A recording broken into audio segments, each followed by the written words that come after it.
All right, today is January 17th, 2023. Been a while since I made any video.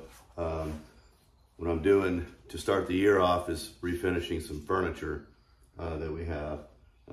Bedroom furniture that is, the outdated brown color. This pedestal that my wife's dad, my father-in-law, made for her many years ago that goes in our den, has a nice planter that I got from my mom when she passed away. And just some odds and ends, some picture frames. There's a dish type dresser in our dining room that I'll refinish. So we're wanting to kind of modernize the look and everything of the pieces that we have. So what we're doing here is I've just scuff sanded this with 120 all over. Had to take it down a little bit further up down here because this had some trim on it that had fallen off. So I just want to make sure that's smooth. And I'm using this Klingon F50 brush I bought some time ago. I like it. It's a real thick bristle. I think it's about a 2-inch brush, kind of a soft bristle. The main thing is to keep it clean. And so I always clean it out with water, letting the water run down into the brush to clean the ferrule. And so, so this is the brush I'm going to use.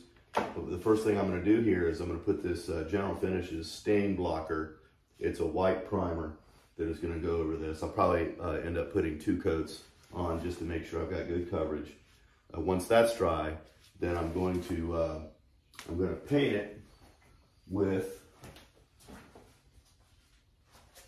this Empire Gray milk paint right here by General Finishes. And this is incidentally the color that we're using on our bedroom furniture. I think that this is going to go well with our decor in the den, so we're going to try it out on one side, paint it this gray, and then come back over top of it with a dry brush of a millstone color, which is kind of a light, sort of creamy-ish color. So get that one out here. So that's, again, General Finishes millstone. So some people would do what's called a glaze over top of that, and that is a technique that I've used before. But in this case, we wanted the millstone for some other projects too, so we're kind of killing 2 birds with 1 stone. You can dry brush anything you want to really over top of another paint, particularly if it's the same kind of paint, and it won't pose any problem. It's just, what's the look that you're after. So anyhow, I'm going to get started with the primer, and we'll go from there. Here we go. All right, and I almost forgot, before I put the primer on there, I'm going to give it a good wipe down with this denatured alcohol here, because I did scuff sand it, blew the dust off, but there's a residual, film of dust that's still on there that I want to get off before I start putting paint. So that's going to be the next step.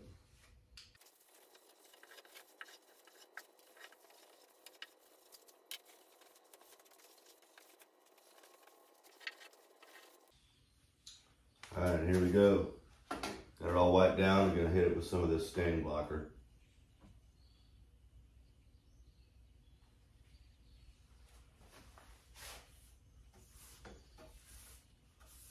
And I'm just kind of getting paint on there, and then I'll spread it around.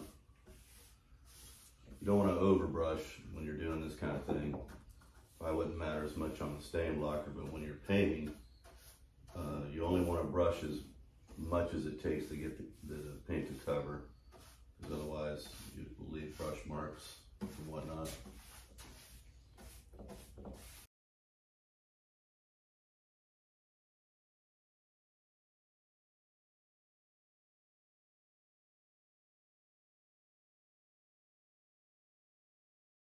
All right, I got the first coat of the primer on there, so I'm going to let that set up for a while, probably a couple hours, and then come back and put a second coat on it.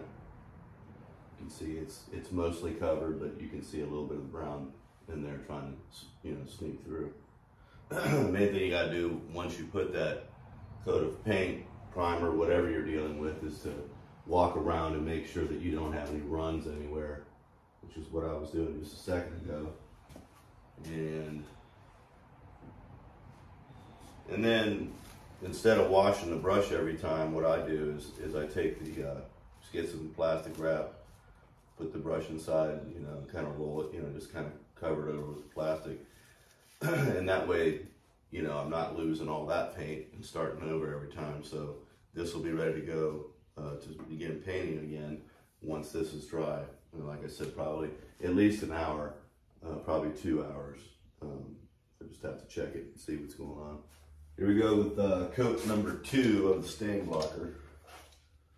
So just get a little bit better coverage on there before we commit to painting.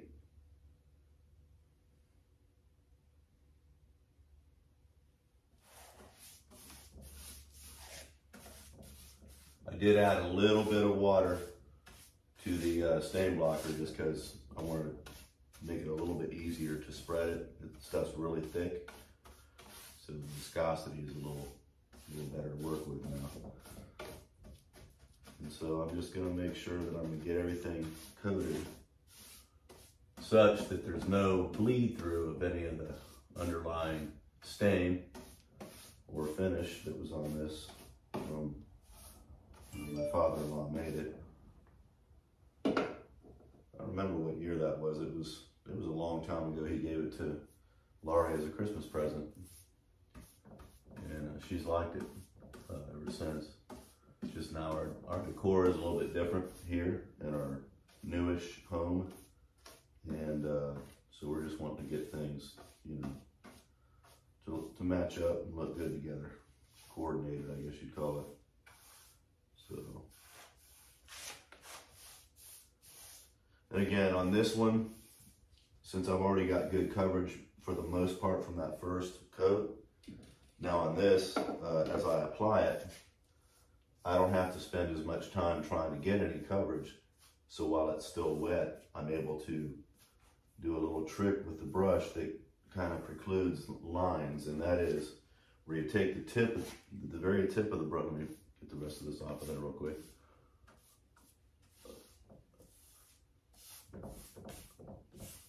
You take the tip of the brush and just lightly go over top of the surface, very lightly, in a straight line, and overlap about 50%, which I didn't do right there, but I will. And by just getting a real light touch there, it minimizes the effects of any kind of brush strokes that might be there otherwise, that could be objectionable. Again, depending on the look you're going after, but I like things to be as smooth as possible. So this is pretty much the process. Just give a little more paint up in there, a little more primer up in there. Those little crevices. So while it's still wet, I just go over it very lightly with the brush on a straight brush stroke to try to get or minimize those lines. So you get the idea. That's one side. I'll do the other 3 and be back. Okay, so this has had a overnight dry for the 2 coats of the stain blocker that I put on. So what I'm going to do now is we want to test and make sure that this gray is the color that we want in the den. So I'm simply going to put 1 coat, or coat one side of it with the gray, and then have my boys carry this thing in, and we'll take a look at it and see if it matches the way we want it to. So here we go. Again, I'm starting with a clean brush, this Klingon F50. I really like this brush, but every time I'm done, if I'm switching colors, that is, then I always clean it out with water, and I let the water run down through the bristles in this direction so that it gets down into the ferrule, and I make sure it's running clear out of there before I stop cleaning. It usually takes about 5 minutes or so to do that, and then, just kind of flinging it to get the bulk of the water out, and then I wrap it in a shop towel or something to keep the shape.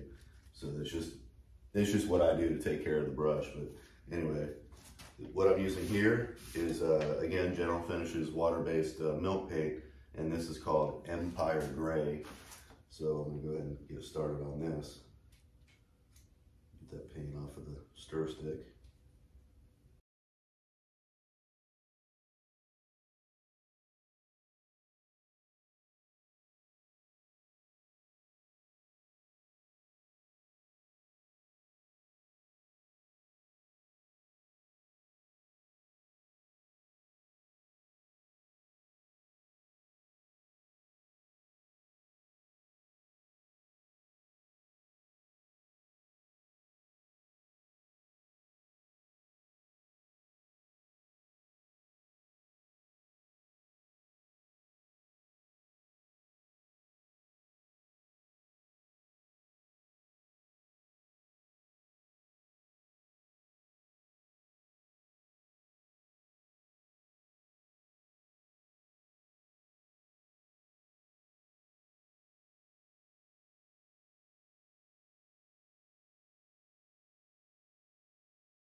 We've confirmed that this is the color that we want, and I think what we're going to do is get, I'll put 2 coats of this Empire Gray on all the way around, and then once that's dry, then we're going to come back over top with just a dry brushing of the millstone. We're going to do alabaster, but that would be too light. So we think that millstone, as a dry brushing over it, will give it just enough of that color tone to make things look right. So I'm going to go ahead and paint the rest of this and be back. Okay, I've got 2 coats of the Empire Gray on there. So my wife was out here just a minute ago, because what we're doing now is, as I had mentioned earlier, putting just a dry brushing of this millstone over top of it. And what that's doing is it's kind of toning down the real pronounced gray. It kind of, I don't know, it kind of blends it, makes it a little bit warmer, a little bit more subdued. So this side is actually already done, but just to show how I do this, I'm using this Southern brush that's made for milk paint, I guess. Picked it up at Lowe's. It was kind of expensive, actually, 17 bucks, I think. But it's a nice thick bristle brush, kind of round. Anyhow, so what I'm doing, I'm dipping the very, very tip of the brush into the can. So I'm just getting a little bit of paint on there, but I'm taking that and wiping it off onto this brown paper here, because I want to get most of it off of there. Otherwise, I'll be basically painting with this color. So I want to make sure that I've got just enough on it to start to add a little bit of that color here. If you can see,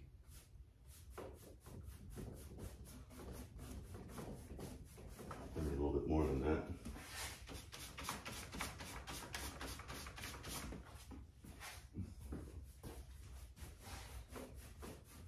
It kind of, what it's doing is kind of antiquing, I guess you could say. It's giving it kind of an antique-y effect.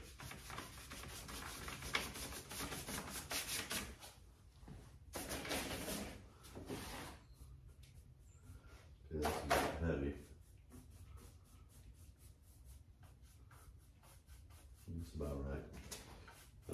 can see that, but it's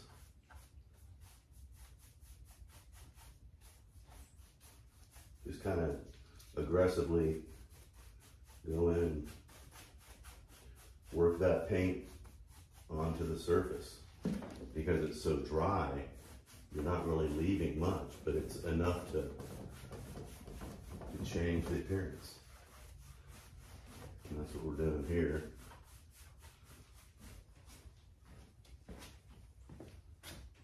A little bit more here.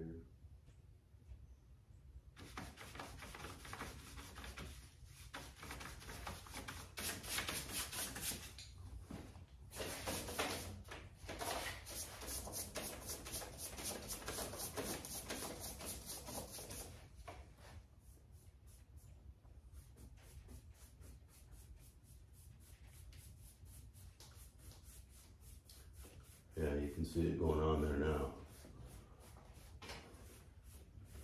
It's a nice little effect. It changes the character of the piece for sure.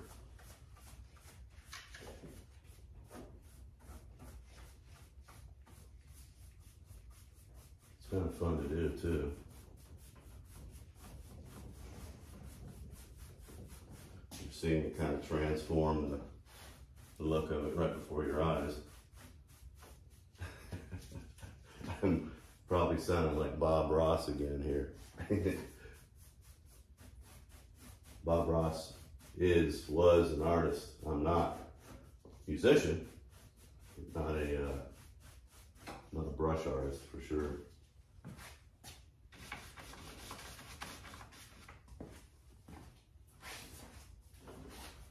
A little bit more.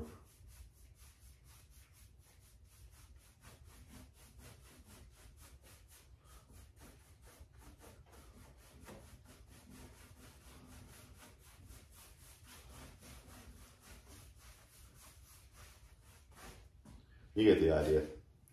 All right, we'll see when it's done. Okay, so that's it for the antiquing part of it, or the dry brushing. So you can see, you know, how the gray has been kind of warmed up. It's, or toned down, however you want to look at it, but it's kind of fun. Sometimes you get a little bit of blotchy if you're not careful. You have to try to blend it in, but I think all in all that's going to be okay. Kind of gives it like a weathered look, I guess. Anyway, that should I'm thinking that's going to go real well with the decor in the den. So now what I have to do is tomorrow I will put the satin top coats on. Put at least 2, maybe 3 satin top coats on there, and it'll be done. And that'll be that project. All right, catch you guys next time. Final steps here. So took this inside and looked at, you know, how it matched with the decor and everything. Everything looks great. The gray, having been toned down, goes with our, it actually goes with the curtains, our fireplace mantle. It blends nicely with the pillows that are on. Anyway, I'm rambling. So the next step is to finish it off with some top coats. And what I'm using here is General Finishes High Performance Satin. It's a high performance polyurethane and water-based, so that's nice, easy to clean up. And I could brush it on, but I like to use my spray gun every chance I get. So I'm going to use my Asturo gun that I had refurbished earlier, or was it earlier last year? I forgot. Anyway, my Asturo, I've got a 1.5 needle nozzle on there, and I'm running about 2 bar. Yeah, 2 bar. That's probably about, I don't know, 20, about 31. Not 31. 25 PSI maybe. It's easier to read bars on this. About 2 bar, which is about what I needed for atomization. So I'm gonna put at least 2 coats on this, maybe 3. So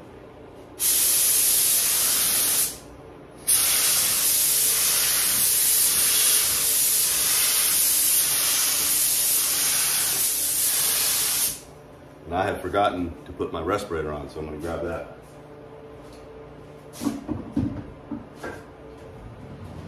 Also turning my fan on to evacuate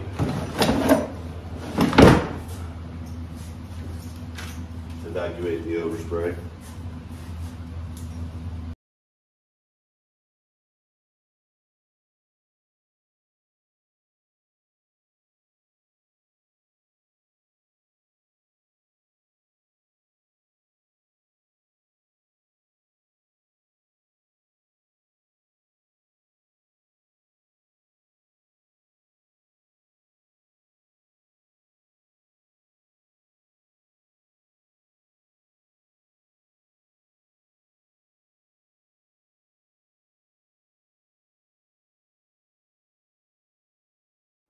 It's been about 2 hours, so I'm going to put the second coat on here.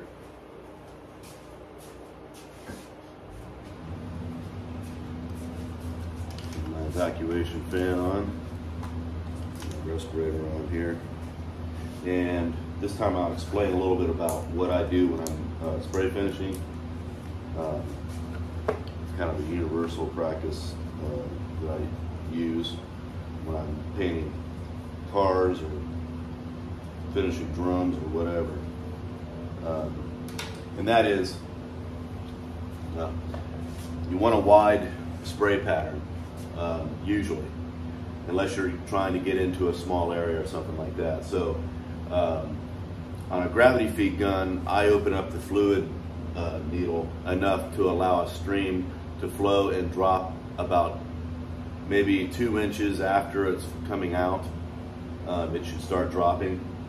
You don't want too much fluid because if you do that and you don't have the proper atomization of it, not only will you put too much material down, but it won't atomize properly. You'll get runs and things like that. So it's kind of a thing that you got to practice, and over time you kind of know where you need to be on that.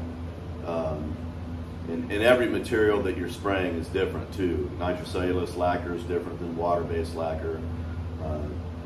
You know, when I was spraying polyester, which is a high solids type of finish, when I did the high gloss finish on my drums, that's super high viscosity, so it required a larger fluid needle and nozzle tip on it. I think I was using like a 2.5 or something like that back then. Anyway, so technique-wise is I'll spray across and then overlap 50%. And I'm usually about, I don't know, at least 6 inches, 8 inches away, sometimes 10 inches away from the object that I'm spraying. So the same really applied when I, spray painted my my truck and the Jeep. Used a different gun for that, but outside of that, the technique is essentially the same. You want to have a wet coat such that it has the ability to flow and level itself, but not so wet that it's going to sag and run and all that kind of thing. So it's kind of hard to explain exactly what that looks like. It's more of an experience kind of thing. So anyway, here we go.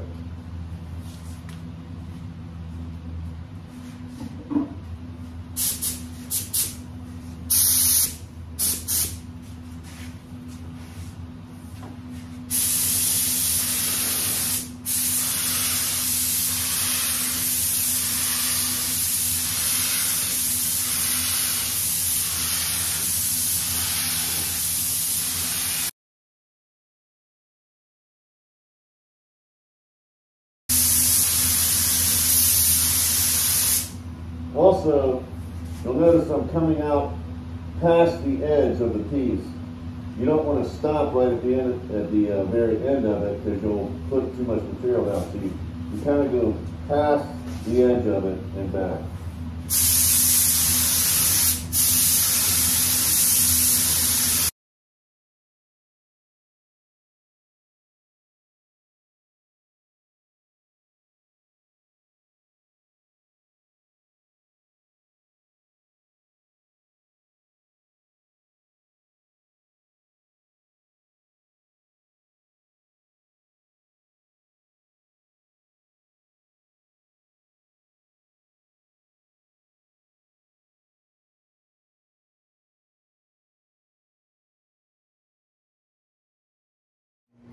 Okay, it's third and final coat on this now. It's been about 2 hours.